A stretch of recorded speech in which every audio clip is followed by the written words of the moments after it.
dia cuma baptis percik atau baptis guyur, lalu karena kurang merasa afdol, lalu dia minta dibaptis selam, sehingga dia mengalami baptisan 2 kali begitu. Nah, ini kan sebenarnya menjadi perbincangan yang udah lama sekali di antara umat Kristiani. Nah, saya ingin mulai percakapan dengan sebuah pertanyaan begini, Pak. Apa sebenarnya makna dan pentingnya cara ya dalam pembaptisan ini? Di dalam air yang hidup. Artinya air yang mengalir. Mengalir. Ya, okay. Jadi bukan kolam. Bukan kolam, bukan apa, tapi air yang mengalir. 2. Seandainya air yang hidup tidak ada padamu, lakukanlah pembaptisan itu dalam air yang lain. Tidak disebut lagi juga. Baptistesan. Apakah memang umat Israel itu diselamkan ketika melewati laut Tiberias itu? Ya, Kalau jadi, ini kan dibaptis dalam awan dan dalam ini kan peristiwa Exodus ya, Pak. Ya, jadi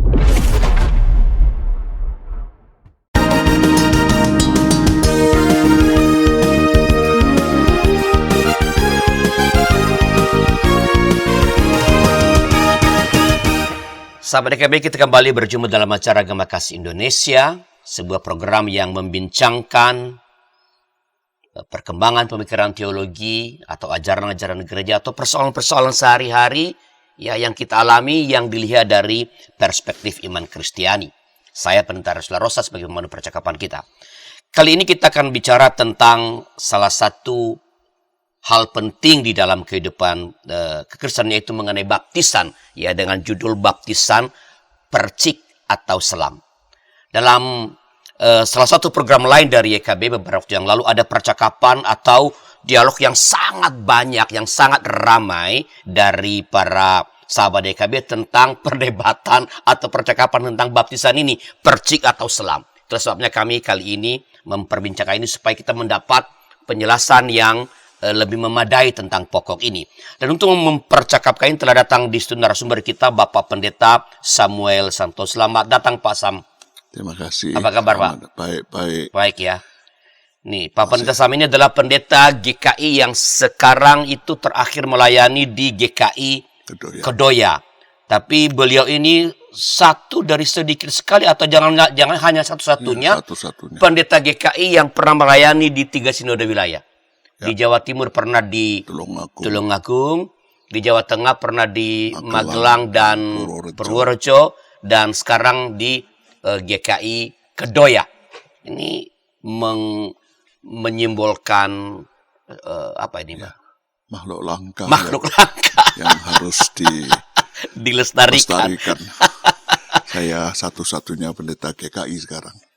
Iya. Karena pengalaman itu. Ya, Pak Pendeta Sam ini adalah orang yang sebenarnya mendalami bidang studi biblika secara khusus, ya, pernah mengajar perjanjian lama di Fakultas Teologi di bahasa Ibrani di UKD.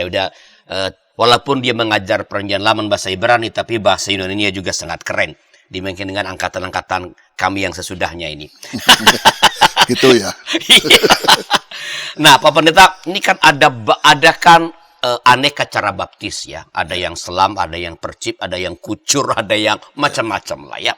Dan karena ini ada anggota-anggota jemaat atau umat Kristiani yang terombang-ambing mengenai apakah baptisan saya ini sah karena saya cuman dipercik atau ditetes sedikit air atau diguyur satu satu gayung, atau saya diselamkan tapi hanya separuh badan, ini saya diselamkan dengan sekian menit dan sebagainya. Ya. Nah, ini membuat ada beberapa orang yang mungkin dia cuma baptis percik atau baptis guyur, lalu karena kurang merasa afdol, lalu dia minta dibaptis selam, sehingga dia mengalami baptisan 2 kali begitu. Nah, ini kan sebenarnya menjadi perbincangan yang udah lama sekali di antara umat Kristiani. Nah, saya ingin mulai percakapan dengan sebuah pertanyaan begini, Pak. Apa sebenarnya makna dan pentingnya cara ya dalam pembaptisan ini? seberapa pentingkah sebenarnya simbol itu? Ini kan simbol sebenarnya dibandingkan dengan yang disimbolkan oleh ritus baptisan itu, Pak Pendeta.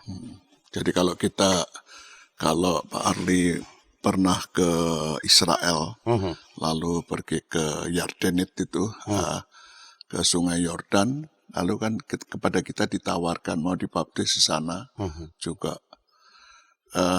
Seperti 21. Maksudnya 21 itu mau dimasukin Ada pilihan. Dimasukin penuh atau mau setengah badan atau mau dipercik saja, bisa semua. Sepanjang $10 lalu dapat. Untuk apa? Sewa kostum? Diberi kostum itu. Oh, boleh bawa pulang. Dan satu sertifikat. Oh. Nah, jadi memang rupanya itu laris sekali juga. Jadi saya selalu 2 kali lah saya ke sana tuh. Saya sebelum berangkat saya menjelaskan dulu supaya jangan nanti di sana ada masalah sehubungan tawaran. Nah, ini ditawarkan ke siapa saja soalnya. Ya boleh pilih ya. Boleh pilih. Nah, jadi itu. Yang menurut saya penting sekali itu kan soalnya soal simbol ya. Jadi hidup kita beragama itu praktis semua simbol. Rasanya meskipun kadang-kadang tidak konsekuen, mari kita berdoa, sembahyang, itu kan misalnya tangannya kalau, tapi kan kita enggak. Ada yang tangannya masuk saku, ada yang pakai anduk. Tapi sebetulnya mau disimbolkan itu saya sedang menghadap kepada Tuhan. Bisa pakai bahasa tubuh.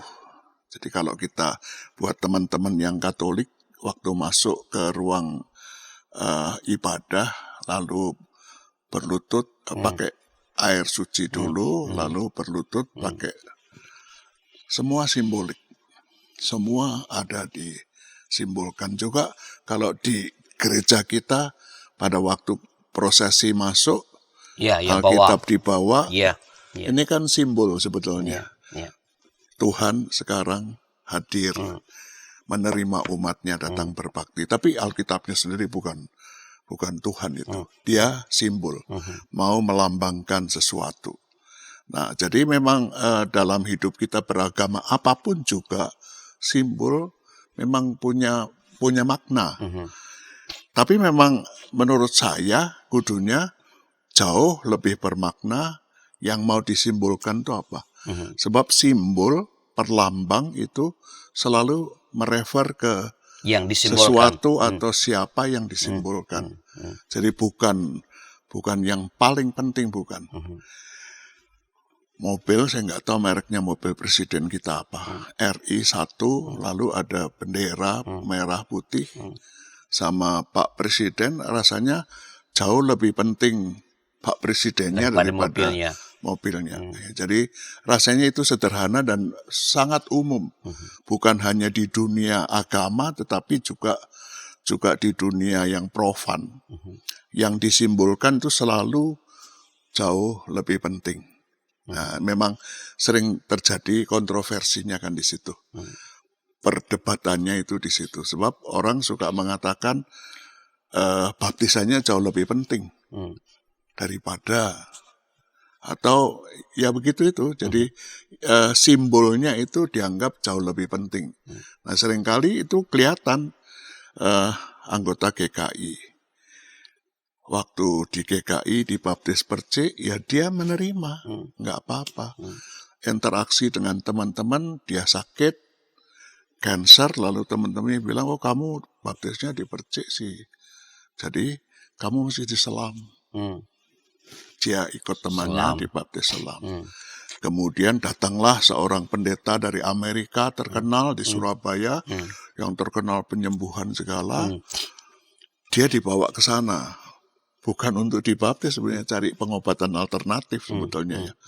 Sebab mujizatnya banyak. Sampai di sana pendetanya mengatakan kamu mesti baptis selam lagi sekali lagi di sana. Tetap tidak sembuh. Akhirnya temannya bilang, kamu mesti dibaptisnya di Sungai Yordan. Dan dibawa ke Sungai Yordan.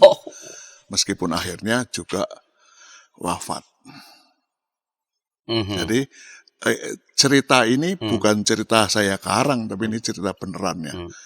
Mau menunjukkan bahwa seringkali orang berhenti pada Simbolnya. simbol-simbolnya saja, dan simbol-simbolnya itu dianggap sangat berkhasiat. Simbol-simbolnya itu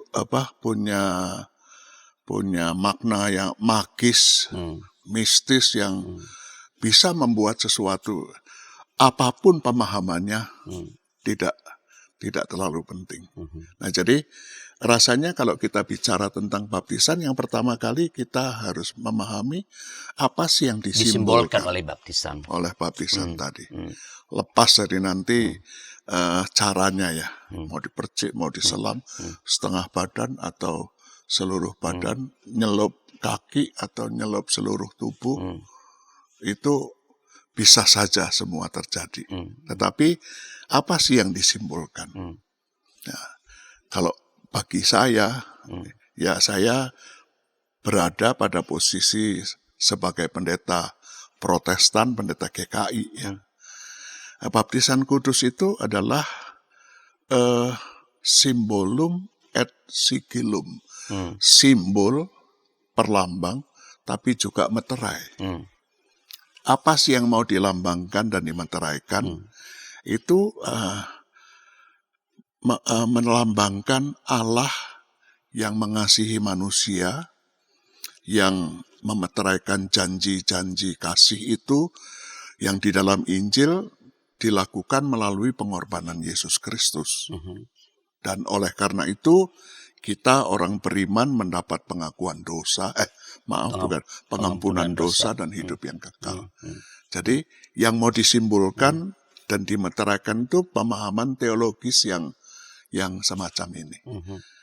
Bahwa Allah karena kasih-Nya menerima kita, memenuhi perjanjiannya, mau mengasihi kita, dan menyerahkan anaknya untuk dikorbankan demi pengampunan dosa, demi hidup kekal. Jadi itu sebenarnya menyimbolkan kasih Allah yang pada ujungnya memungkinkan manusia mendapatkan pengampunan dosa. Ini menarik ya Pak Sam, karena seingat saya dalam Injil Matius misalnya, itu kan yang sangat terkenal dengan kata baptisnya di ujungnya itu, di pasal 28. Di sepanjang Injil Matius itu nggak terdapat kata pengampunan dosa. Karena itu sudah ada di dalam kata Injil. Baptisan sendiri. Ya, menarik ya. Jadi sebenarnya yang terpenting sebenarnya adalah yang disimbolkan itu. Ya. Jadi kalau begitu apakah kita boleh mengabaikan yang simbolnya, Pak? Tentu tidak ya, tentu tidak. Tapi rasanya memutlakkan simbolnya juga nggak bisa, nggak boleh. Jadi kalau ada pada satu masa di mana satu saat di mana orang ini sudah mau meninggal, tetapi tidak ada kesempatan buat dia katekisasi atau di GKI katekisasi, atau untuk dibaptiskan pun sudah disiapin, tapi ternyata akhirnya dia meninggal. Maka kita akan mengatakan meskipun dia tidak pernah menerima baptisan kudus, tetapi iman kepada Tuhan yang mengasihi itu lebih utama ketimbang baptisannya. Tentu ini tidak mengabaikan kalau Anda masih sehat, kalau Anda masih punya kesempatan, lalu menerima sakramen baptisan itu. Sebab sakramen baptisan itu bukan hanya mengatakan ya atas karya Tuhan bagi kita, tapi ada sisi yang lain lagi. Misalnya inisiasi, kita masuk ke komunitas umat Allah itu. Jadi ada sisi lain lagi. Ya. Itu saya ingat itu pernyataannya Barth. Ya, bahwa baptisan adalah pintu di mana orang masuk dalam keluarga atau umat Allah.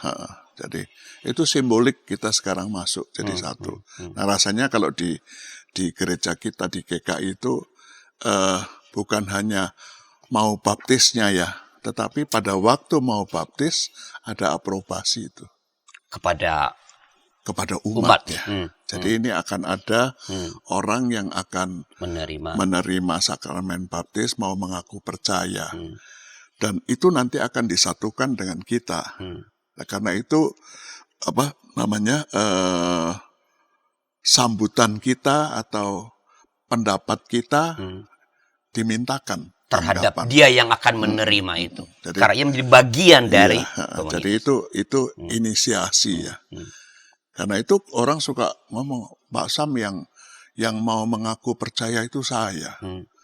Yang mau dibaptiskan saya. Kok jemaatnya dimintai pendapat? Ya, saya cuma mengatakan kita beriman kepada Kristus dalam komunitas.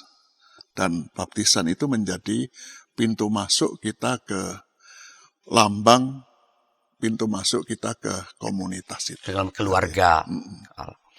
Baik, Pak, tapi kan orang udah terlanjur sebenarnya. Ya sebenarnya kalau orang mendengarkan ini, memahami ini bahwa simbol yang lebih penting, bukan tidak penting, simbol adalah yang disimbolkan. Maka orang sebenarnya tidak perlu rame-rame berdebat mengenai mau baptisan. Saya bilang kadang-kadang yang kita bukan percik loh, kita kan dikucur ya. Ya. Tuangkan. Kalau percik kan biasanya pakai bulu ya, atau diginiin kan pakai bulu. Ya, jadi mau percik, mau dituang, diguyur sedikit pakai tangan atau pakai. Ada saya pernah source itu, ada gereja baptisan pakai kayak dicedok begitu airnya, ya, atau diselap. Nggak usah ribut sebenarnya, karena yang lebih penting adalah yang disimbolkan.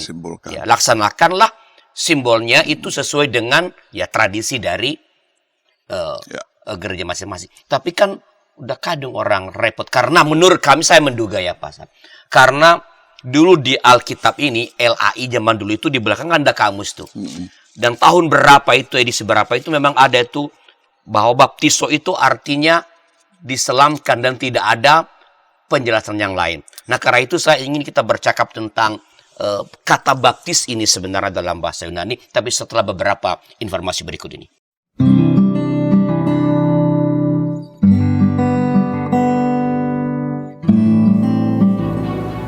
Hi folks, this is Daily Spirit for Youth, a daily devotional that helps you grow closer to God and apply His Word to your life. Daily Spirit for Youth dapat Anda saksikan hari Senin sampai Sabtu pukul 4.30 waktu Indonesia Barat di channel YKB TV. Kita jumpa dalam acara Pembangunan Jemaat. Pembangunan Jemaat setiap Senin di minggu kedua dan keempat pukul 20 waktu Indonesia Barat. Dapat Anda nikmati di channel YKB TV. Dari gungkungan malam gelap, nyanyikanlah nyanyian baru setiap hari Rabu pukul 12 waktu Indonesia Barat. Dapat Anda nikmati di channel Lagu Rohani YKB TV.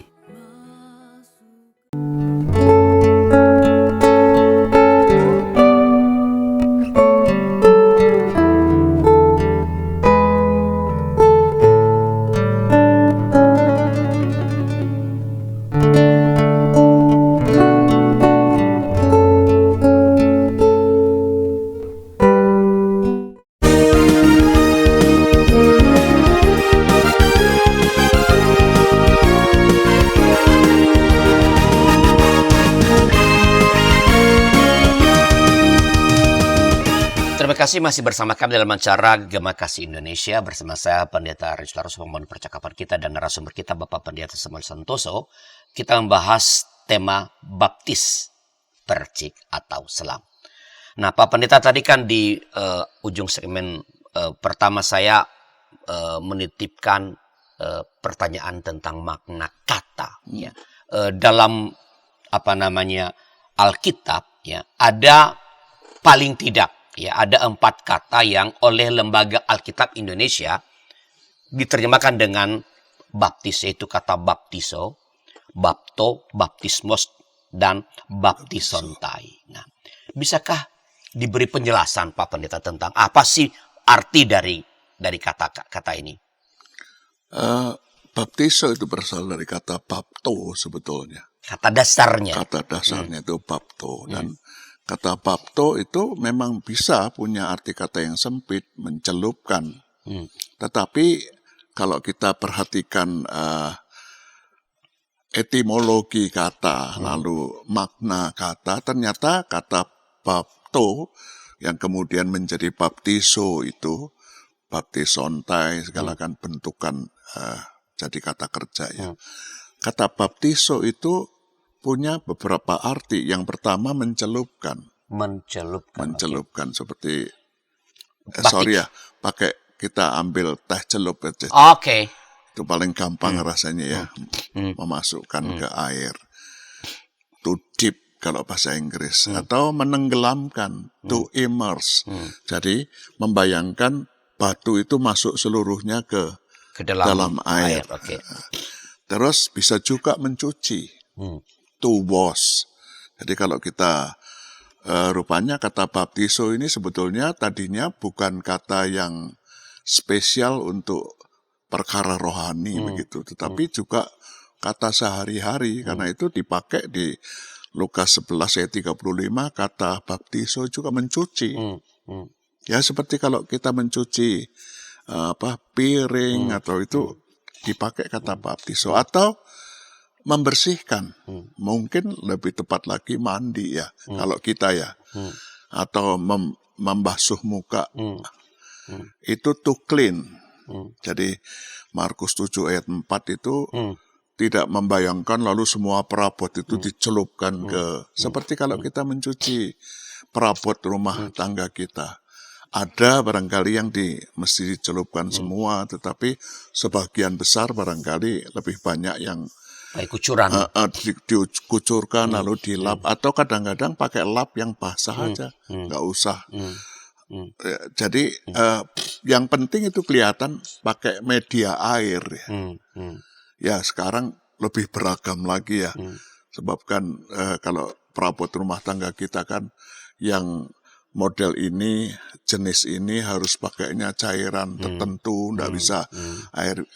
Kacamata saya kacanya itu kan mesti dipakai cairan pembersih tertentu yang tidak air biasa saja, meskipun air biasa saja itu ya kalau terpaksa ya, sebab bisa merusak misalnya lapisannya ini. Jadi bisa macam-macam kemudian. Ya, memang yang terjadi di gereja menurut saya memilih ya, memilih mana yang tepat, mana yang pas untuk situasi gereja itu sendiri. Jadi boleh Pak Ali, kalau saya ingat satu risalah pendek dari tahun-tahun 50 sampai 100 Masehi yang buku yang judulnya Didache ton Dogmatika Apostolan, pengajaran ke-12 murid. Nah, kita tidak tahu sebab risalah ini anonim, tidak tahu siapa yang ngarang, tetapi mencerminkan rupanya pergumulan dari gereja tempat risalah ini muncul. Nah, yang menarik dalam aturan baptisan itu di risalah Didache ini ada 3 hal dan pilihan. Yang pertama bunyinya, adapun baptisan kamu harus membaptis sebagai berikut.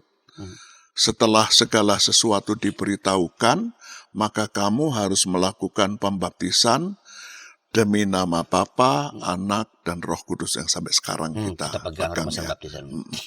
Di dalam air yang hidup. Artinya? Air yang mengalir. Mengalir. Ya, Okay. jadi bukan kolam. Bukan kolam, bukan tapi air yang mengalir. 2. Seandainya air yang hidup tidak ada padamu, lakukanlah pembaptisan itu dalam air yang lain. Tidak disebut lagi juga. Jikalau tidak bisa di dalam air dingin, nah ini memang terjemahannya susah sekali ya. Boleh juga di dalam air panas. Maksudnya tentu air yang hangat ya.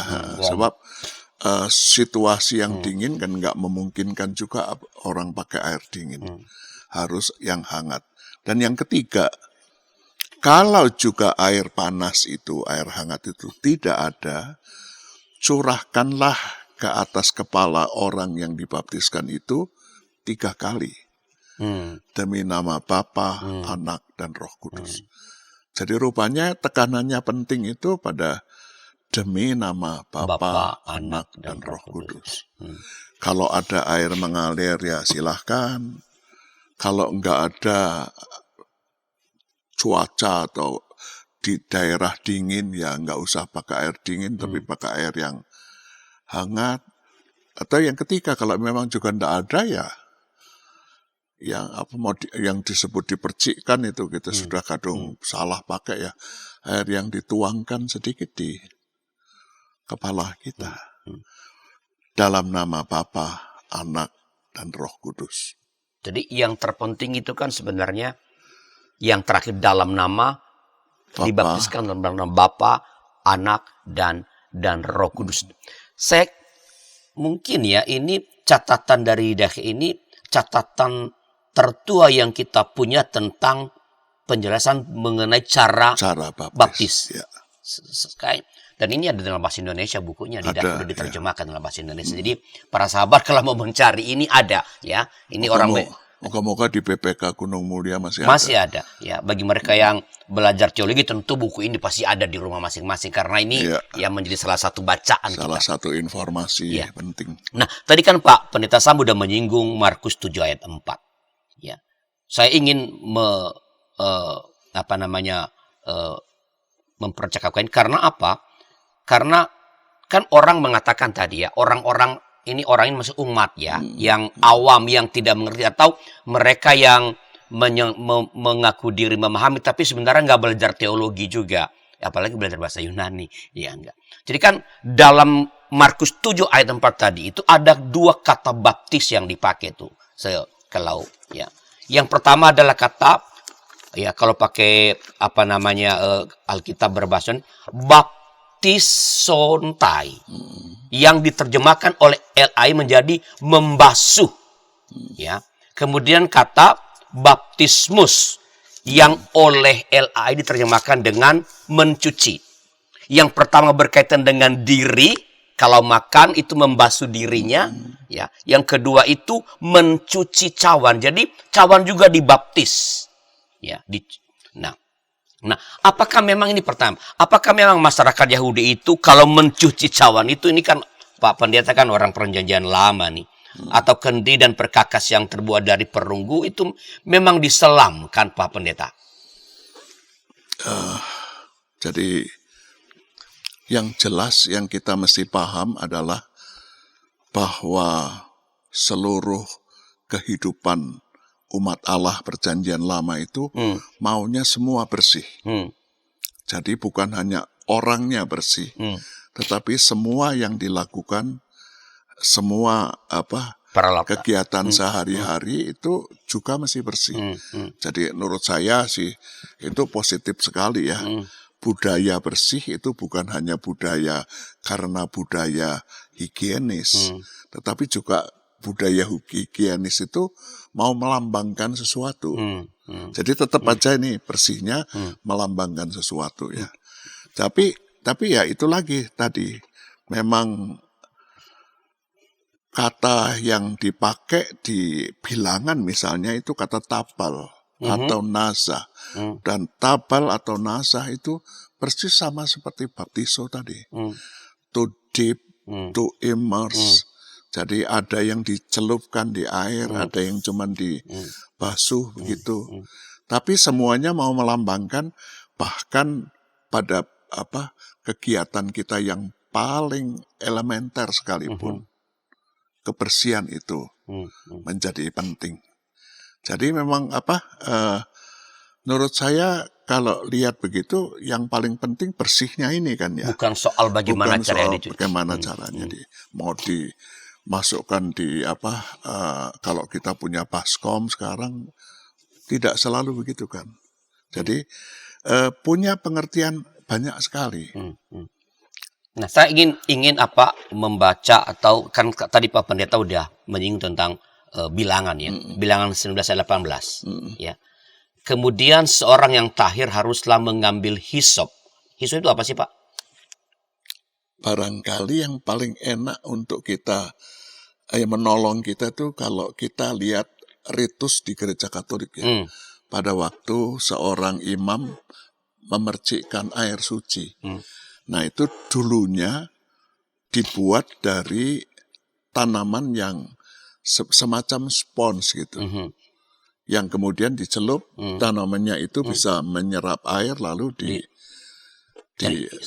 Itu gambaran hisop ya. Iya, Ya. karena itu pada waktu Tuhan Yesus mau mati pun ada Injil yang mengatakan si prajurit itu mengambil hisop Lalu dan mencelupkannya di anggur. rasam ditaruh. lalu kasih. Jadi media untuk dia nyimpan air di dalam Ada hisop. cairan. Jadi memang ada yang mengatakan sih kalau yang anggur pahit itu tadi ditaruh hisop lalu ditaruh di mulut orang yang sudah berdarah-darah baru dipukulin segala, efek yang diharapkan itu efek kejut. Jadi dia Jadi cepat mati begitu. Tidak membuat orang menderita lebih lama sebetulnya. Karena itu cerita Injil kemudian mengatakan Yesus menolak itu. Ada simbolik di sana ya. Jadi dia tidak hisop. ingin. Nah, karena itu hisop ya begitu. Ini kan ritus ya. Pada barangkali sudah disiapin semua baru secara simbolik tapi sudah bersih semua. Jadi saya lanjut tadi. Jadi kemudian seorang yang tahir haruslah mengambil hisop, mencelupkannya ke dalam air itu dan memercikkannya ke atas kemah dan ke atas segala bejana dan ke atas orang-orang yang ada di sana dan ke atas orang yang telah kena kepada tulang-tulang atau kepada orang-orang yang mati terbunuh atau kepada mayat atau kepada kubur itu. Tadi kan bahasa Ibraninya apa Pak Pendeta? Nasah itu. Nasah. To sport. To spatter. To sprinkle. Jadi mencelupkannya itu tabal. Dicelupkan ke air suci itu ya, air yang lalu secara simbolik mau mengatakan barang-barang yang kalau tadi disebut orang mati terbunuh segala najis, dianggap najis dan najis itu bisa menular. Sekarang disucikan. Ya. Jadi sebenarnya kita dengan ayat ini para sahabat ya Pak Pendeta mau bahwa sekali lagi kata baptis membersihkan, bahkan dalam perjanjian lama juga itu kayak makna. Ya. Salah satunya adalah memercik tadi dengan hisop. Jadi sekali lagi memutlakan itu sebenarnya jadi jauh panggang dari api kalau kita bicara mengenai makna baptisan. Nah, saya ingin melihat ayat yang lain Pak Pendeta. Lukas 11 ayat 35. Nah, ada satu kata yang berkaitan baptis di situ ya dalam ayat ini ya, yaitu ebaptiste ya. Dalam Lukas 11 ayat 35 ya. Tetapi Lembaga Alkitab Indonesia tidak menerjemahkan itu dengan baptis, melainkan mencuci tangannya. Orang Farisi itu melihat hal itu dan ia heran karena Yesus tidak mencuci tangannya sebelum makan. Jadi kalau pakai bahasa aslinya nih, Yesus tidak membaptiskan ya sebelum ia makan. Ini mengapa tidak diterjemahkan saja membaptis, mengapa harus mencuci tangan sih Pak Pendeta? Supaya ini orang nggak bingung gitu loh. Masih ditanya ke LAI zaman dulu itu. Saya tidak tahu persis ya. Lukas berapa tadi? Lukas pasal 11 ayat 35. Jadi bicara ini saya mau melihat bahwa kata-kata baptis di dalam Alkitab berbahasa Yunani itu tidak selalu diterjemahkan dengan menyelamkan sebenarnya di dalam perjanjian baru. Jadi sebetulnya secara makna itu memang kalau tadi saya menyebut ada banyak makna dicelupkan, ditenggelamkan, dicuci, dibersihkan, kan masuk semua itu. lewat satu tindakan, satu kata yang dipakai kata bapto Baptis, atau baptis. baptiso tadi. Jadi enggak ada masalah. Sebab kalaupun itu berkaitan dengan barang, dalam rangka bersihnya seluruh hidup, bahkan barang sekalipun harus juga bersih.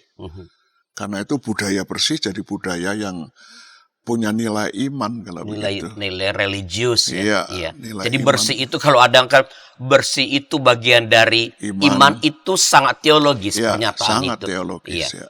Karena ya baptisan itu adalah bersih. Ya. Ya, terhadap Segala. Allah.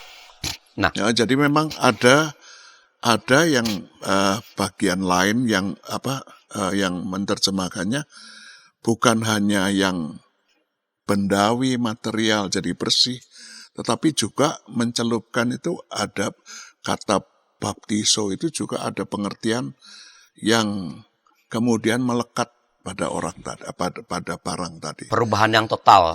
Jadi kalau saya Perubahan permanen, sorry. jadi kalau pas ada baptisan saya biasanya suka pakai ilustrasi. Ilustrasinya saya bawa satu mangkok yang dari kaca bening, lalu saya ambil sirup frambozen warnanya merah menyala. Lalu saya bawa sepotong spons. Saya suka tanya sama anggota jemaat, pernah ada nggak yang mencicip spons sadel sepeda motor kita? Kuning kan, warnanya kuning gading. Saya karena ilustrasi ini saya kepingin tahu. Jadi saya ambil sepotong lalu saya itu rasanya pahit, ketir, nggak enak semua. Nah, pada waktu saya celup, tidak usah sampai semua ya. Pada waktu saya celup atau pada waktu saya tuangi sirup atau saya celupkan habis. Pertanyaannya, ada yang berubah atau tidak berubah? Dua-duanya terjadi. Ada kontinuitas, ada diskontinuitas. Kontinuitasnya, busanya tidak berubah. Tetap.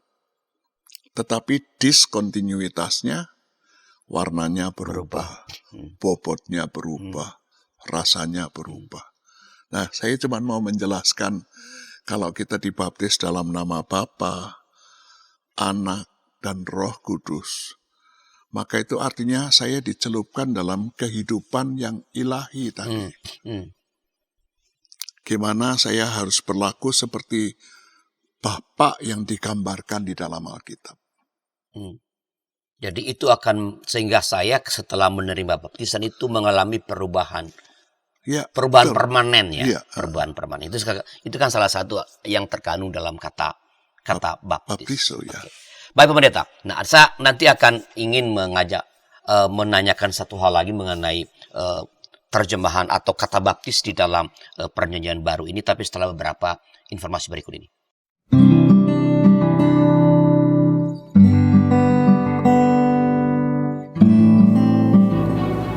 Hi folks, this is Daily Spirit for Youth, a daily devotional that helps you grow closer to God and apply His Word to your life.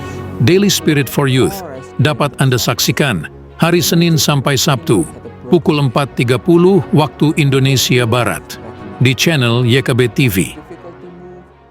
Kita jumpa dalam acara pembangunan jemaat.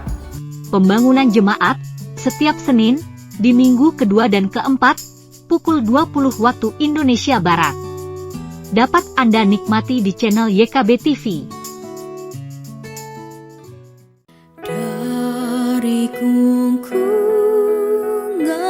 malam gelap. Nyanyikanlah nyanyian baru setiap hari Rabu pukul 12 waktu Indonesia Barat. Dapat Anda nikmati di channel Lagu Rohani YKB TV.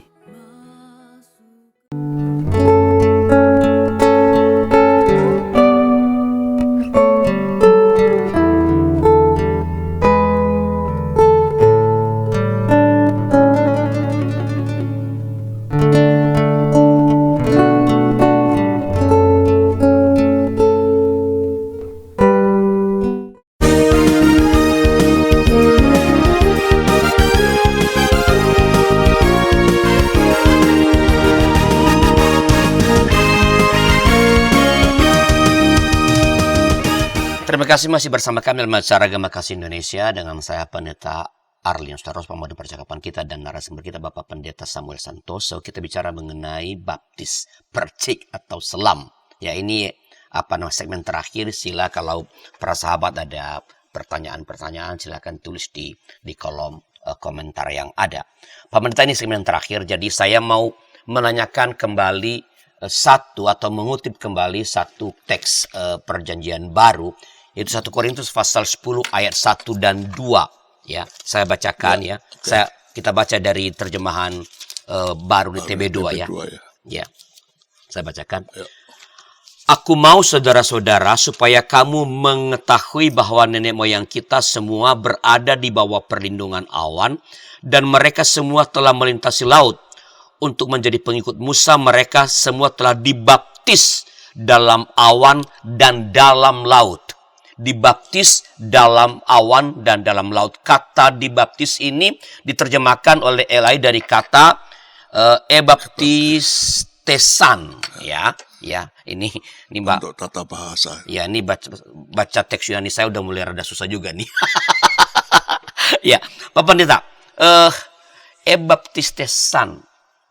Apakah memang umat Israel itu diselamkan ketika melewati laut Tiberawe itu? Ya, Kalau jadi, ini kan dibaptis dalam awan dan dalam, ini kan peristiwa Exodus ya, Pak. Ya, jadi kita lihat sekali lagi bagaimana peristiwa di masa lalu itu ceritanya dipakai untuk masa kini. Jadi rasanya memang secara harafiah kan mereka lewat laut itu. Bukan berarti ditutup oleh lautnya. Saya rasa kita ingat film The Ten Commandments itu ya, yang waktu lewat sebelah kiri kanannya kan nggak kosong. Ada air laut yang seperti dibendung. Jadi itu dianggap mereka masuk di air tadi. Meskipun tidak tenggelam. Yang tenggelam kan orang. Yang tenggelam justru orang Mesir. Mesir. Tetapi justru yang kelihatan mereka tetap dipimpin oleh awan itu ya. Sebab awan itu melambangkan Tuhan yang bersama-sama dengan umatnya. Jadi lewat yang gelap sekalipun, kalau pakai bahasanya Mazmur 23, lewat yang gelap sekalipun. Tapi sekali lagi ketika Paulus pakai itu menjadi simbol ya, simbolik yang dipakai bahwa dalam semua situasi pun Tuhan tetap menjadi yang utama. Jadi itu boleh buat orang Israel zaman dulu menjadi sebuah fakta. Tetapi fakta yang kemudian dipakai oleh Rasul Paulus dipakai untuk menggambarkan sesuatu yang situasinya udah berbeda sama sekali. Jadi lalu tidak masuk ke laut mati atau enggak. Jadi berkaitan dengan percakapan kita, kata ebaptistesan di sini atau oleh LI diterjemahkan dibaptis, nggak mungkin kita memahaminya bahwa mereka ditenggelamkan, diselamkan di dalam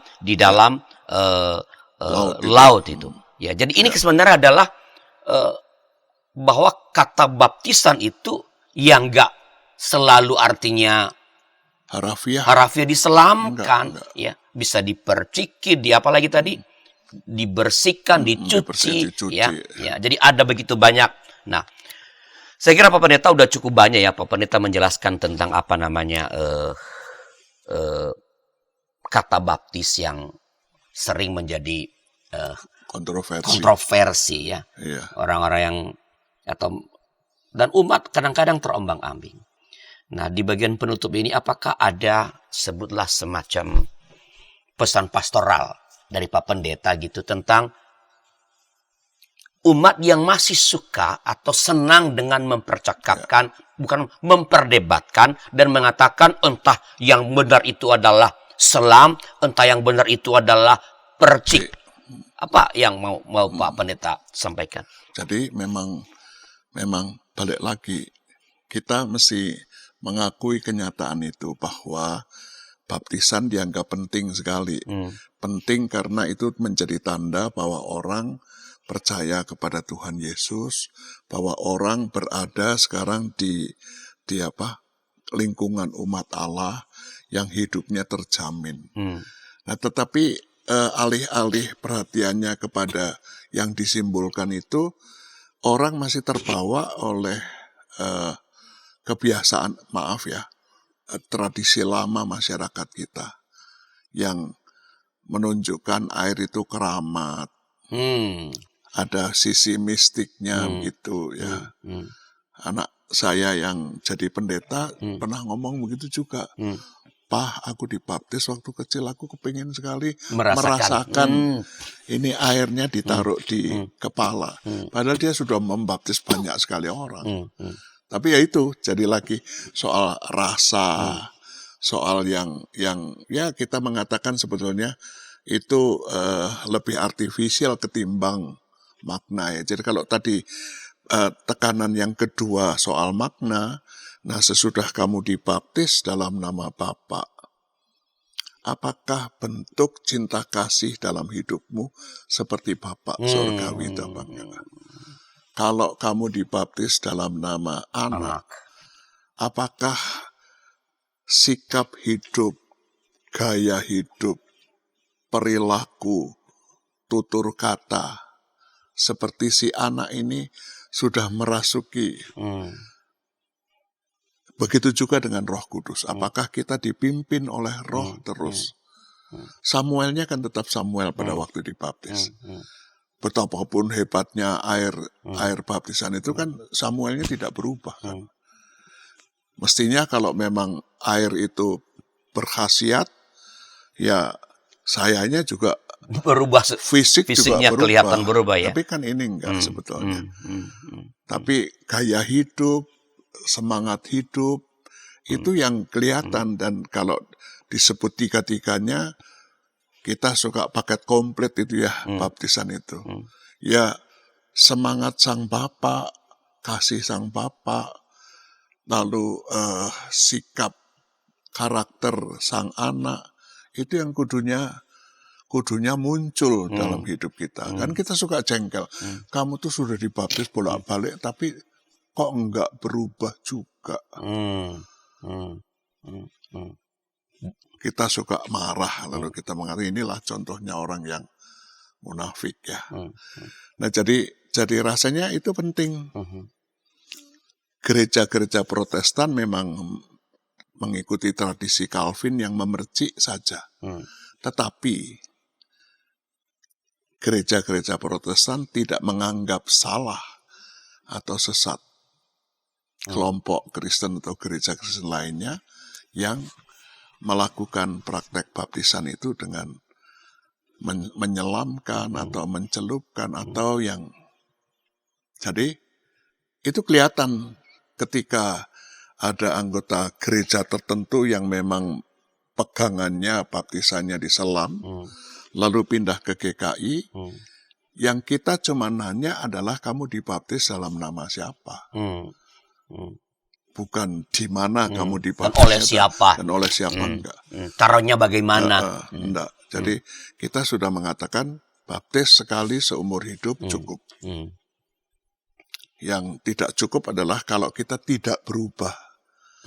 Sikap tidak berubah, perilaku tidak berubah, karakter tidak berubah, hidup beriman juga tetap egois, sangat menekankan kepentingan diri. Jadi ya memang buat teman-teman GKI, anggota jemaat GKI yang pindah ke gereja lain dan harus dibaptis, ya saya cuma bisa mengatakan ya itulah mereka. Saya tidak bisa menghalangi mereka melakukan. Ya kalau kamu mau masuk ke sana ya terimalah itu. Tapi kalau mereka mau masuk ke kami mengatakan baptisan sekali cukup. Dengan cara apapun. Cara yang apapun penting juga, siapapun yang membaptis itu tidak penting buat kami. Tapi dibaptis dalam nama Bapa, Anak, dan Roh Kudus, dan mau hidup dengan hidup yang baru. Itu jauh lebih penting. Begitu. Baik, Pak Pendeta, terima kasih. Dan sahabat, saya kira penjelasan dari Pak Pendeta Samuel Santoso mulai dari makna kata baptis, ya, lalu tentang yang disimbolkan oleh ya, baptisan ini sendiri. Semoga ini menolong kita untuk tidak berkutat pada percakapan, apalagi perdebatan tentang mana yang lebih benar, ya, percik atau selam atau guyur, diguyur berapa banyak air atau dipercik berapa banyak air. Tapi lebih penting adalah bahwa ia menyimbolkan sesuatu, masuknya kita dalam keluarga Allah. Dan yang terakhir tadi sangat penting, ya, apakah cinta sang Bapa, ya, pengorbanan sang anak, lalu penyerahan diri kepada tuntunan Roh Kudus, betul-betul enggak itu merasuk kehidupan kita. Saya suka pakai kata merasuki. Merasuki itu berartinya masuk ke seluruh bagian dari hidup kita. Yeah. Dan itu yang kemudian muncul keluar. Baik, pemirsa, terima kasih sekali lagi atas pencerahan yang diberikan, dan saya percaya ini menjadi berkat bagi Anda. Dan bila masih ada pertanyaan-pertanyaan atau usul-usul, silakan kirim ke kami lewat nomor 0812-8188-9191. Terima kasih telah bersama dengan kami dalam acara ini, dan kita bertemu dalam episode berikutnya. Tuhan memberkati saudara. Terima kasih.